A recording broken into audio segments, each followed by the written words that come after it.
Ilipaswa kuwa siku ya shamra-shamra, kilele cha biashara na mzunguko mkubwa wa fedha nchini. Julai 7, sikukuu ya Sabasaba, daima imekuwa tarehe muhimu kwenye kalenda ya kiuchumi ya Tanzania, ambapo mamia ya maelfu ya wananchi hufurika kwenye maonyesho ya biashara ya kimataifa ya Dar es Salaam, huku masoko makubwa kama Kariakoo yakichangamka kutokana na mapumziko ya kitaifa.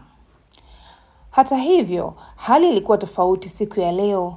Tishio la maandamano lililotanda limeacha maswali mengi baada ya majiji makubwa na maeneo makuu ya uzalishaji kushuhudia mdororo mkubwa wa watu, huku hofu ikitawala na kusimamisha shughuli za uuzaji na ununuzi.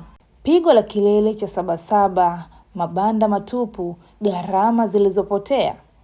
Kwenye viwanja vya Mwalimu Julius Kambarage Nyerere, barabara ya Kilwa, mahali ambapo taasisi za serikali, kampuni binafsi na wajasiriamali wadogo wamewekeza mamilioni ya shilingi kwa wiki 2 zilizopita, leo kumeshuhudiwa upweke usio wa kawaida. Siku ya kilele cha Sabasaba huwa ni siku ya mavuno kwa wafanyabiashara, siku ambayo wajasiriamali hupunguza bei kupitia mifumo ya clearance sale ili kurudisha mitaji. Badala yake, leo wafanyakazi wa taasisi na wajasiriamali wamebaki wakitazamana na bidhaa zao.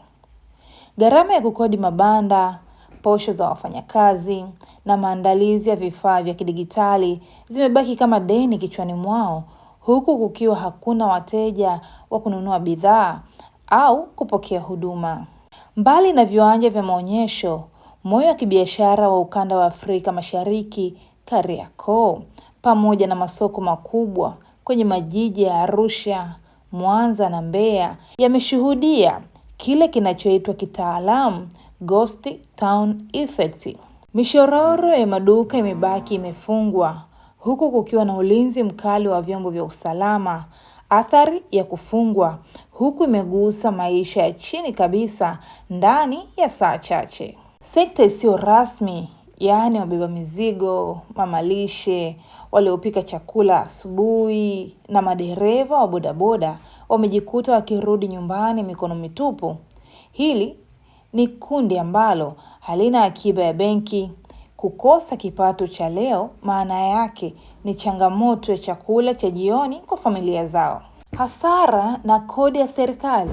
Mapato ya kila siku ya mamlaka za kodi TRA kupitia mashine za EFD na ushuru wa halmashauri yamesimama. Funzo ambalo tumeweza kujifunza siku ya leo ni uchumi wa hisia. Kilichotokea leo nchini Tanzania kimeonyesha wazi kuwa uchumi wa kisasa hautegemei tu uwepo wa bidhaa na miundombinu, bali unategemea sana amani ya kisaikolojia. Hakukuwa na vurugu, hakuna mali iliyoharibiwa, lakini uwepo wa tishio na hofu pekee umeweza kusababisha hasara ya mabilioni ya shilingi ndani ya saa 12 tu. Wakati majiji yakianza kurejea kwenye hali ya kawaida jioni ya leo, wafanyabiashara na wachumi wanabaki wakipiga hesabu za makovu ambayo siku hii moja imeacha kwenye mzunguko wa fedha na ustawi wa kijamii.